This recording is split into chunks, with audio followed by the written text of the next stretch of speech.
Hello, स्वागत है आपका लिंकिंग वर्ल्ड में। तो आज की इस वीडियो में हम लोग खास करके एक नई कंपनी के बारे में देखने वाले हैं। कंपनी का नाम है इनगोसेल रैंड इंडिया लिमिटेड। तो इस कंपनी जो है इनगोसेल, इसकी जो सबसे पहले कोई भी कंपनी आप जब देखते हो तो फंडामेंटल्स में उसकी बिजनेस देखना काफी इंपॉर्टेंट बात है। तो इंपॉर्टेंस में हम देखते हैं कि Ingersoll Rand India Limited is engage in the business of manufacturing and selling industrial air compressors and offers related services such as installation, commissioning and maintenance आती है। इसकी ब्रांड्स की बात करेंगे तो नैश है, कॉम्पियर है, इनगोसोल रैंड है, गार्डनर, देवनर है, एआरओ है, थॉमस है, मिल्टन रॉय एंड एमको वेतन अमंग अदर्स। तो ये सारे कंपनीज है, तो ये सब सेल्स करती है। और इसकी जो रेवेन्यू कहाँ कहाँ से जनरेट होता है यहाँ पे आप देख सकते हो। Ingersoll Rand companies USA was about 18% of for financial year 23, increase from 12% in financial year 20। Domestic में अगर हम देखते हैं यहाँ पे 76% का सेल होता है। एक्सपोर्ट सेल जो होती है वो है 24% का। तो बात करते हैं इस कंपनी की जो रिटर्न कैसी है, इसके बारे में हम लोग चेक करेंगे। तो वन डे रिटर्न अगर हम देखते हैं है 1% का रिटर्न है, 5 डेज में 5.7% का रिटर्न है, 1 मंथ में 4.49% का रिटर्न है, जबकि 6 मंथ में -22.55% का लॉस है। जबकि ईयर डेट में भी 15% का लॉस है, 1 ईयर में 3% का लॉस है। 5 ईयर्स में अगर हम देखते हैं, लॉन्ग टर्म जब हम बात करते हैं तो लॉन्ग टर्म में 453% का प्रॉफिट यहाँ पे देखने को मिल रही है। और मैक्सिमम में अगर हम देखेंगे तो वो है 715% का रिटर्न है। याद करते हैं ये कंपनी कब शुरू हुई थी, तो इस कंपनी का शुरुआत ऑलमोस्ट बहुत पहले से ही चल रहा है, जो ये 1999 के बाद का ये रिकॉर्ड्स है। तो चलिए इसकी जो फंडामेंटल्स है उसकी ओर ध्यान देते हैं। इनगोसोल रैंड इंडिया लिमिटेड का मार्केट कैप काफी बेहतरीन है, अच्छा नहीं का बोलूंगा बहुत ज्यादा है और ना ही बहुत कम है। 11,173 करोड़ की करंट प्राइस जो है वो 3,545 का चल रही है। 52 वीक्स हाई देखेंगे अगर तो इस कंपनी का 5,000 रुपीज 52 वीक्स हाई है, तो लो जो है वो 3,055 है। तो आप समझ सकते हो ये अपनी लोएस्ट के करीबन 500 रुपये अभी ज्यादा है। तो और अगर गिरावट सबसे बेहतरीन बात होती है कि जब कंपनी सबसे ज्यादा गिरावट देती है उस वक्त जब आप पिक करते हो तो आपको प्रॉफिट करने का ज्यादा मौका मिल जाता है। स्टॉक पी रेशियो देखेंगे 42.4%। बुक वैल्यू है 203 यानी 203 है, और ये बुक वैल्यू से काफी ज्यादा है। जबकि डिविडेंड यील्ड काफी लाजवाब है, 1% से भी ज्यादा है, ये 2% के करीब है। तो ये काफी अच्छी बात है कि कंपनी का जो प्रॉफिट है, कंपनी जो डिविडेंड दे रही है काफी अच्छी डिविडेंड दे रही है। आरओसी मैं हमेशा मेरे वीडियो में बोलता हूँ 15% के ऊपर होना ही चाहिए, बहुत अच्छा बोलेगा तो 25% के ऊपर होना चाहिए। जबकि इसकी आरओसी 51.4% है।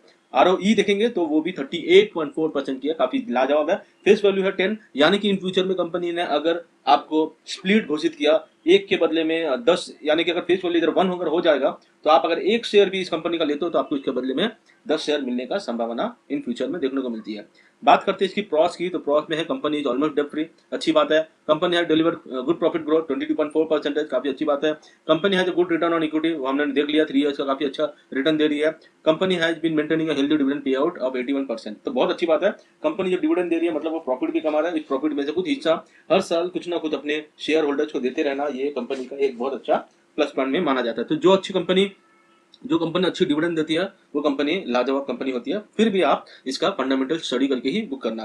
पहली बात हम देखेंगे इसकी कॉन्स की, तो यहाँ पे देखते हैं कि स्टॉक इज ट्रेडिंग एट 17.5%, और ये जो है ये कोई कॉन्स नहीं है, बल्कि आप देख सकते हो इसकी जो ओरिजिनल प्राइस जो है वो 203 है। जबकि कितना शेयर की डिमांड है कि आप समझ सकते हो, जो लोग ने निवेश किया होगा तो वो लोग ने क्या दिमाग लगाया होगा कि 3,545 रुपए में वो शेयर खरीद रहे, जबकि इसका ओरिजिनल प्राइस 203 है। बात कुछ है दम, जो इनको अच्छी डिविडेंड मिलती होगी इसके लिए लंबा पैसा होल्ड किया हुआ है। बात करते हैं इस कंपनी की, तो पीयर कंपनी आप देखोगे बहुत ही कम कंपटीशन में है, मात्र 2 ही कंपनी इसके अलावा और देखने को मिलती है।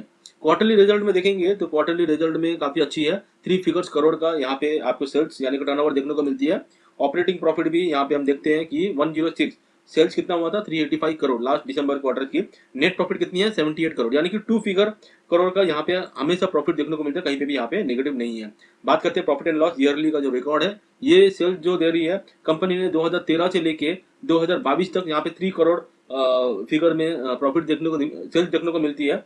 जबकि मार्च 2023 से लेके 4 फिगर्स करोड़ में सेल्स होने लगा। ऑपरेटिंग प्रॉफिट भी अच्छी खासी निकल कर आ रही है, जबकि लास्ट ईयर का जो है 347 करोड़ की है। और नेट प्रॉफिट जो है वो है 264 करोड़ का है, कहीं पे भी यहाँ पे नेगेटिव देखने को नहीं मिलती है। यानी कंपनी प्रॉफिट दे रही है, इसके लिए आपको अच्छा खासा डिविडेंड देने में सक्षम है।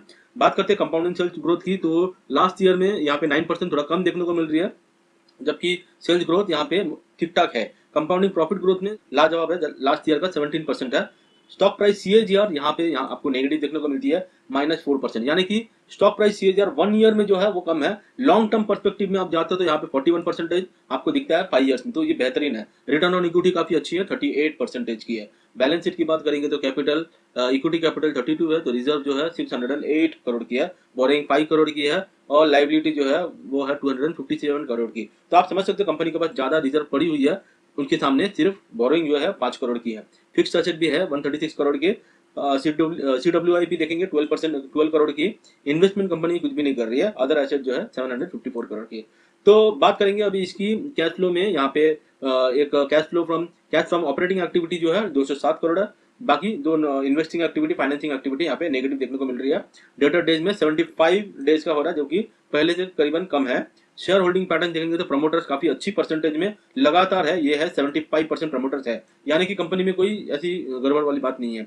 फॉरेन इन्वेस्टमेंट भी कंपनी की बढ़ती हुई नजर आ रही है, मतलब फॉरेनर्स को भी, ये फॉरेन इन्वेस्टर को भी समझ में आ रहा है कि कंपनी में कुछ दम है, जहाँ पे 2.31% का है। जबकि डोमेस्टिक इन्वेस्टमेंट में भी आपको यहाँ पे लगातार बढ़ती हुई नजर आ रही है। तो कोई ना कोई इन्वेस्ट कर रहा है, अपना इंडिया की तरफ से भी इन्वेस्ट कर रहा है, इंटरनेशनल भी इन्वेस्ट कर रही है कंपनी में। बात है दम है। पब्लिक जहाँ पे कम होती नजर आ रही है। तो हमेशा याद रखना, कोई भी शेयर जब आप कम प्राइस में, ज्यादा करेक्शन प्राइस में आप जब इसको उठाते हैं तो वो आपके लिए लाभदायक होता है। उम्मीद करता हूँ ये छोटी सी वीडियो आपको अच्छी लगी, जो इस कंपनी के बारे में मैंने बताया आपको। उम्मीद करता हूँ ये आपको अच्छी लगी होगी। मिलते हैं अगले वीडियो में, तब तक के लिए बाय बाय, जय हिंद।